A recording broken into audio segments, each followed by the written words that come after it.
If we think about a newborn baby, they don't have any conceptual framework. There's no instruction manual. We're literally informed. We get this kind of backstory.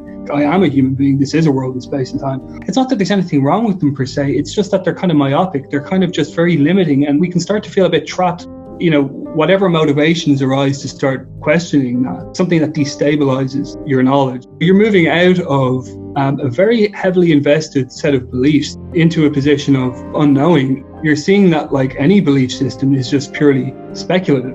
We just drop all the beliefs and all the labels and all the ideas, and we're right back to here, which is where we've always been. Like, we're just this. Reality is everything and anything, expressing as everything and anything. You can't explain it, you can't capture it, and yet there is the absolute richness of it in the immediacy of its happening. It's so simple because it's just the fact of experiencing, being with this as it actually is.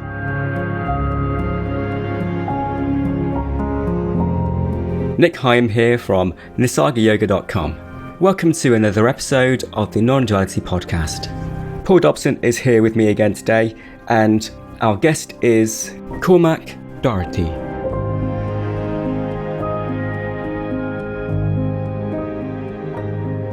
There's seemingly multiple layers of objectivity, subjectivity within experience, but one thing we can be sure of is the experience, right? We don't find any solid entity that is experiencing. We only find the experience of this apparent entity. Yeah, exactly. And we can't say what it is, why it is, or how it is. Those kind of are meaningless definitions, aren't they? Like saying why, hows, and they don't actually apply. And once you start to let go of those, it's not like you have to forcefully let go. The mind eventually kind of just realizes it can't do it. It's like, I can't grasp onto anything here, and eventually the mind gives up. But all we can really do is sum this up with three words, which are the same word, which me and Nic often say, is just experiencing. Experiencing. Yeah. I mean, because there's no intrinsic self-definition. There's no instruction manual. So just experiencing just this exactly as it is. This isn't telling you anything. This isn't telling you that it's coming from somewhere or that it's going anywhere or what its mechanisms are or what it's about or anything. So in that sense, it's the absolute simplicity because it's transconceptual or it's beyond all conceptual horizons. So anything that we kind of say is already downstream of the fact of experience. Even when we get into these claims of I'm having an experience, like even that's already secondary to the fact of experience. Reality reveals and is that which is revealed. There is just reality, but reality reveals what we're calling experiencing and is what experiencing is. Because there's no outside of experiencing. You can't find an outside of experiencing. So it's sort of a simultaneity, both the knowing in the kind of relative conventional sense of I'm talking to you, you're talking to me, there's a computer in a room, all that stuff. And then simultaneously pulling back from that and going, well, what is this? It's not like there isn't any separation. It's all this. And it's just different aspects or different flavors or different tonalities or whatever way we want to put it, but it's this. And so what we're calling self is this. What we're calling, I, and the whole function is part of presentation. Totally immersive, but you never get to the ground of it. You never get outside of it. No, completely open-ended, isn't it? And yeah, it's just absolutely obvious, isn't it? But it's not obvious in a way we can communicate or describe or think about in any way whatsoever, but it's immediately obvious. Yeah. And at the same time, every word, every object is that. So you can't not talk about it. You can't not find it. Exactly. It's already the case, and that's in a sense, it's so obvious that it is overlooked. Yeah, we look around for this thing called reality, and we overlook the obvious fact that if there is a reality which is all inclusive and the ultimate reality that would bring completeness or whatever we're after, we're overlooking the fact that, well, if that is actual, then all of this must be none other than that. Yeah. If we think about a newborn infant, a baby, where they don't have any conceptual framework, or, and the mechanisms of language. I mean, you're talking about 18, 24 months before, things like object permanence and, theories of mind and all the kinds of things that we typically assign to development, But prior to that, there isn't any languaging, there isn't any knowing of what this is, or where this is, or when this is, or how this is, or why this is. There isn't anything like that. And so, through development, we'll say, through interactions with parents or carers or wider society, or whatever it might be, we're literally informed of, your name is Nick, your name is Paul, your name is Cormac, you're a human being, you're living in a world. So we get this kind of our backstory, and it seems to be shared ubiquitously within a given group. So there isn't really a suspicion there to question it, because it's taken on board that is what's happening. Now, that you could say that what's foreclosed in that is the mystery, and the mystery is foreclosed through the knowing of thinking what it is. So, whatever motivations arise to start questioning that, whether they're through traumas or suffering, or something that destabilises your knowledge in some way, your knowledge of yourself and who you take yourself to be. So it could be bereavement or job loss, any of these kinds of things that may really bring you to a point of kind of wondering, like, who am I and what is this and what am I doing? And where that inquiry goes, who knows? Because it may go to the therapy, it may go to spirituality, science, who knows? But that entire deconstruction can be a disorientating process in and of itself. But, you're moving out of a very heavily invested set of beliefs that aren't even really beliefs when you're in them. They're a completely accurate representation for most folks. Like, I am a human being. This is a world in space and time. I know what this is. Into a position of, or a positionlessness of, I don't know what this is. I don't know where this is. I don't know when this is. I don't know how this is. I don't know why this is. And that's that kind of unknowing. If you're kind of out of the game of belief systems at that point, you're seeing that, like, any belief system is just purely speculative. It has to have a reference point, doesn't it? Yeah. It has to have a reference point, and we don't have any reference points here. Yeah, exactly. Even by our normal materialistic scientific paradigms, we go back to the Big Bang. I mean, is that the reference point? I mean, that's a theory, but what's before that? So we can't. So we're talking like we have reference points, and we're so sure about these reference points. Yeah, it's we can't define an origin. We can't find a boundary. We can't get to the bottom of what anything is.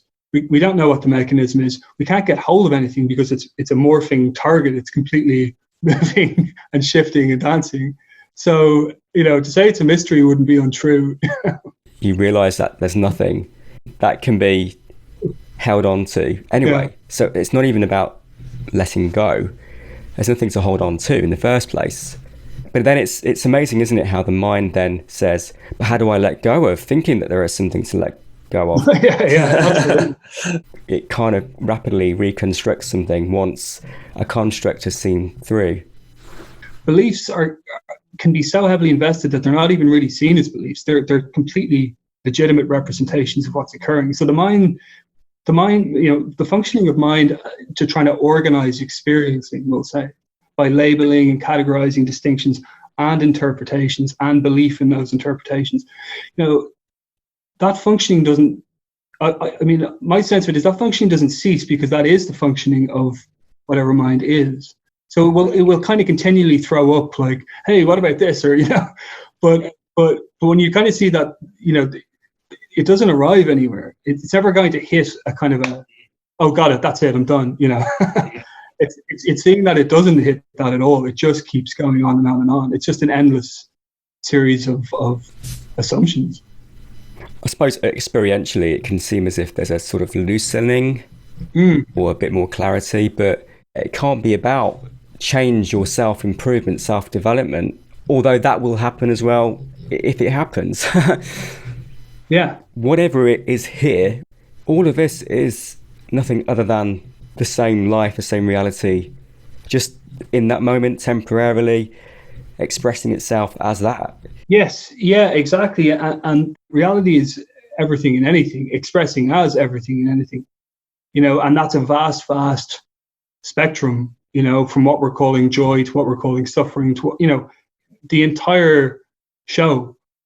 So, I mean, you can it's feasible that human beings will go, well, I want to avoid these kinds of circumstances and I want to promote these kinds of circumstances, or I'd like it if these feelings weren't like that, or my emotional states were more, whatever.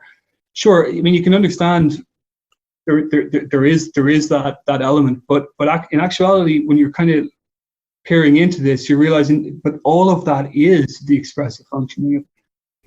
And actually the mechanisms of that, I mean, even the mechanisms of thought and thinking and ideation and imagination, like, what is that? How is imagination happening? Where is it coming from? What's doing it? All that sort of stuff. So the idea that you can control it is an idea that's coming up as part of it. So, now you're into, like, how do you kind of control something if you don't know what it is that you're trying to control? It's, that would be control if you could actually control thoughts and control emotions, but it can't be done in that way. But there's also the sense of that is the expressive functioning of reality.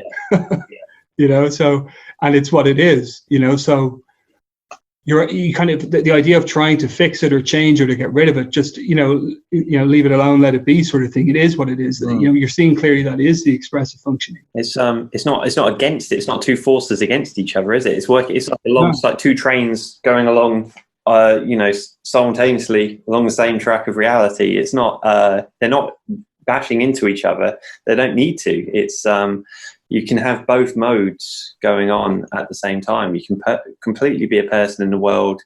You don't have to talk about non-duality all the time and talk about, how there's no self and stuff like that. And you can get fully involved, but can't really say what experiencing is. It's just, boom, this. Yeah.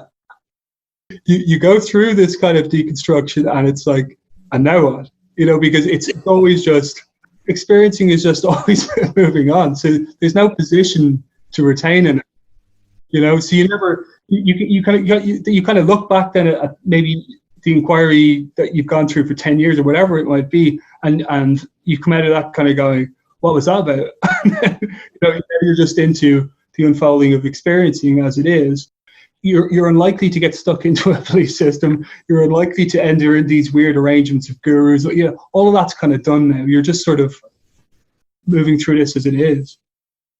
Like, it's so simple because it's just the fact of experiencing. It is it is exactly as it is, but it's simultaneously mind-bending to the point where you cannot possibly explain it. It's completely inexplicable. You can't objectify the ground or the source or the essence, whatever kind of term we want to use to point there. It's not objectifiable. It's not a thing. It's not something, some object of knowledge. It's completely beyond concepts, and yet it's fully immersively this. Yeah. Through the functioning of categorization and distinctions, we create levels and we say, well, this is an atomic level and this is this level. But actually, it's just all this, and it's already what it is. And, there's no instruction manual. So we're going in trying to go, well, I think this is what's happening here and that's what's happening there. But what we kind of overlook in that fragmentation or creating those distinctions and categories, which are, relatively functional and useful, of course, within certain contexts. We're not trying to get rid of that. That's obviously included. That's part of what this is, but it's more that we kind of miss the fact that it already is the way that it is. It's not like it's assembled in that kind of way. It already is that way. And we're the ones that are kind of going in here and sort of dividing it up, this kind of thing. I mean, that kind of map territory distinction, right? Like the map is not the territory, that kind of Alfred Korzybski thing, but simultaneously all the maps are contained within the territory, so it's like we have all these ideas that are just part of whatever this is. It's just that the ideas don't converge into anything. They don't ever arrive at a conclusion of what it is, because we can't get to the bottom of what it is. And that's what you kind of see. That in itself is the kind of deconstruction of fixity, is that you're kind of seeing you can't get to the bottom of what it is. There's just an indefinite series of assumptions, and they can be creative and they can be enjoyable. It's like listening to music. You can read different philosophies and you can read all these things, and that's cool. But there's an urgency to get to the bottom of what this is. You have paths of transcendence. You have paths of immanence. So there's kind of systems that are saying they're working more through negation rejecting the world, rejecting the phenomenal world, kind of going, it's an illusion, you're not the body, you're not the mind, all this kind of stuff. Yeah. And then you have different paths, which are paths of immanence, where they're saying, but everything is the expression. Yeah. The left and right hand paths, isn't it? And they kind of the two, they kind of come around in one big circle. You might start out going, not this, not this, not this. And then actually, I'm all of this. And what is this? And you kind of bring the two together in the end. Yeah. You're not the body, you're not the mind, you're not this, you're not this. Absolutely. But it's a half truth. I am the body, I am the mind. That is also a half truth. Yeah. It's true, but it's not absolutely true. Mm. You are this body, but you're also the tree. Yeah. You're nothing, you're everything, and yet you're neither of those conclusions. To arrive there, you'd have to compare nothingness with somethingness, and there's no comparison, there's no duality, there's no ability to make that distinction. Yeah, absolutely. Exactly. Yeah, because there's no opposite. There's just this, and as you say, there's no way to compare this to anything. So for example, if we were to say, well, it's unreal, but like compared to what? Yeah. Yeah. Like I can't say this is unreal. Like what am I going to compare it to? And I can't say it's real because so we get into like, well, what is real? So it's a lot of the systems will start to say things like, well, it's neither real nor unreal. It's just what it is. It's this. It has it's real in appearance. So when we talk about experiencing, that there is experiencing, yeah, like it's real in appearance. It's just it has no definable substantiality. And that's one of the ways emptiness gets put across. That we're not, we can't refute, we can't deny the fact of this. It's just when we try to say what it is or get to the bottom of what it is, we can't. So we can't find a substantiality to get a hold of. It's real in its appearance, but it's not actually, it's not actually happening. Yeah. Well, the idea that the dream ends at night and we wake up into something called a world is actually just an idea, isn't it? There's no actually. There's nothing called a dream in a world. It's just one flow of experience. And so what is that? How can you call one a dream and one appears to have more consistency to it, and one appears to have looser rules? Does that mean anything though? I mean, it doesn't actually, it's not saying what's real and what's not real there. That just means that one is more consistent than the other. Mm. Yeah, it's just experience. Exactly. It's just more experience. Reality kind of takes on this very, very odd quality when you really start looking into this. And it almost takes on a dreamlike quality where you feel like you never really stop dreaming. And that's, because there's nothing to compare it to, as you say. So what is real and what is a dream? Yeah. Yeah, well, you can't even say what is real because, real implies unreal. Just as reality implies unreality, there is no unreality. No, it's only real. And because there is no unreality, we can't even speak about reality. We can't say why. We can't say what it's all about, what the purpose is. And I don't know, but it seems to be an opportunity to play, to explore, to express, to create, to find, to lose, to experience every possible experience for no reason. But maybe there is a reason, maybe there's not. Yeah, it's absolutely spectacular. There's no end to exploring. There's no end to exploring this. Each moment of experience, you can just look around and just find anything interesting, or explore different ways of being, or whatever. Different belief systems. Even the fact you can explore different belief systems. All these experiences, and they're so rich, and it's stupefying. Because you can't explain it. You can't capture it or frame it or model it or anything like that. And yet there is the absolute richness of it in the immediacy of its happening. So it's always this kind of freshness, this unfolding, and kind of like just wonder, just kind of you really don't know what's happening. You can't get hold of anything. It's not like people talk about now, and then you go looking for now and you can't find it now. There's nothing. There's absolutely nothing to get hold of, and yet it's fully immersively presently this. And then you have what we're calling memory, which are kind of simulations of what. In a way, it's not a mystery because it's not hidden and it's not secret. I guess you could say it's an open secret but it's not hidden. So therefore it's not a mystery, but in another way it's a mystery to the mind and to the body's senses because it's not comprehensible. Yes, it's like knowing the absolute irrefutable immersiveness of experiencing, and simultaneously not knowing what the ground or basis of that is.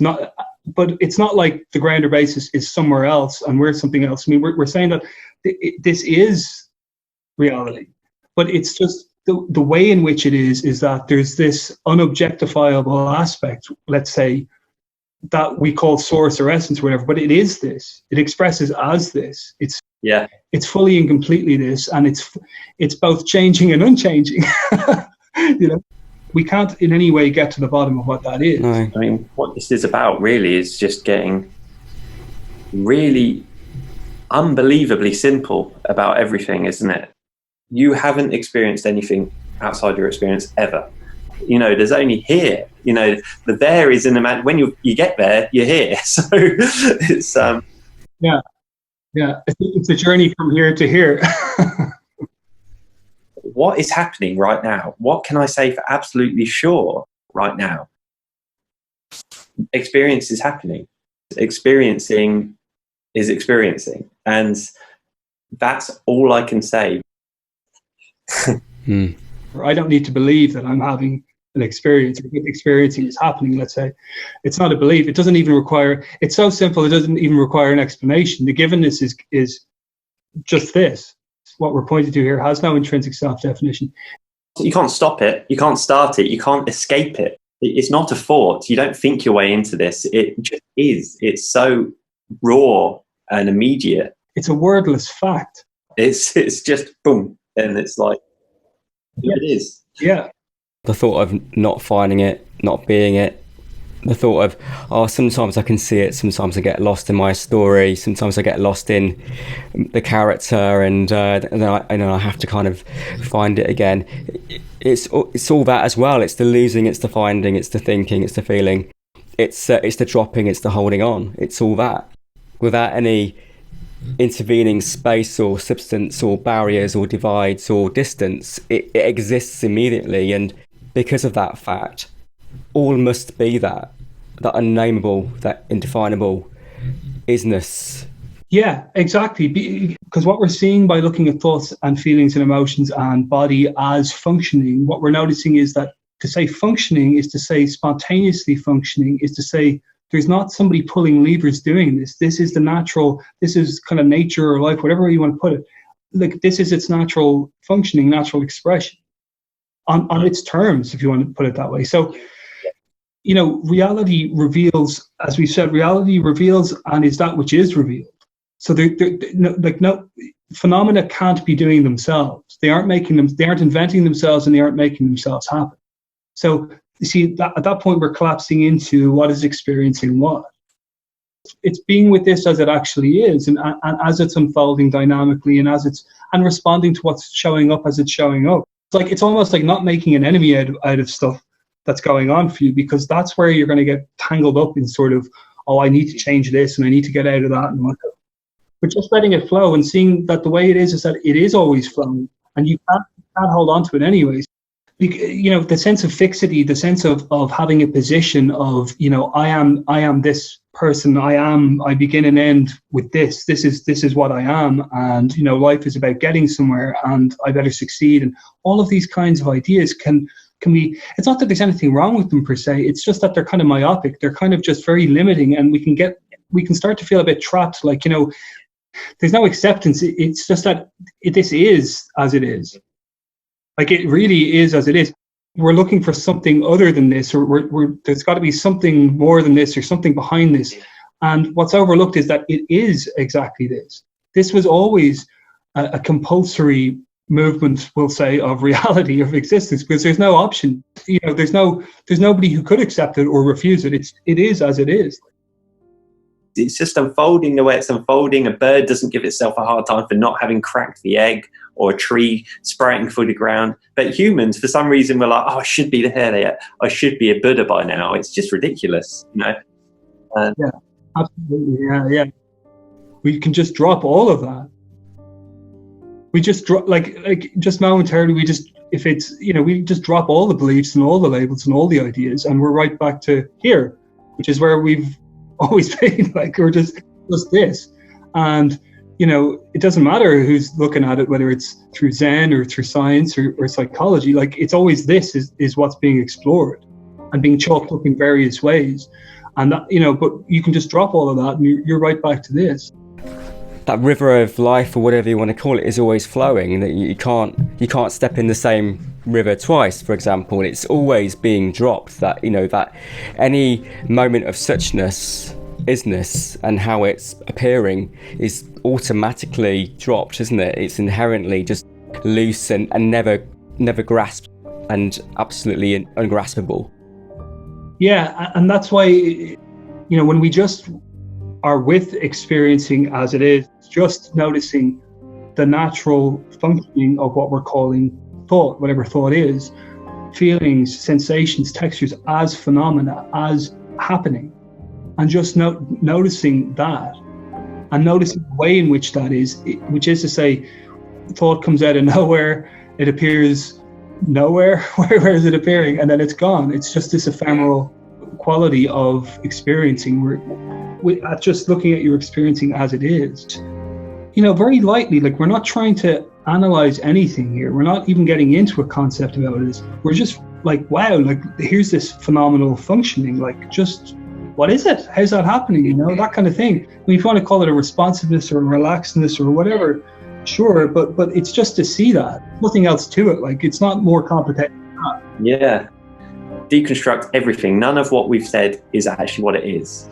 Consciousness is not consciousness, awareness is not awareness, presence isn't presence, objects aren't objects, mountains aren't mountains. None of it is. Yeah. Ultimately, it's spectacular, and it's just stupefying, and there's no way to get to the bottom of it. But there's just the exploratory kind of unpredictability of it, and just the immediacy and the immersiveness of it, and it's just, it's miraculous.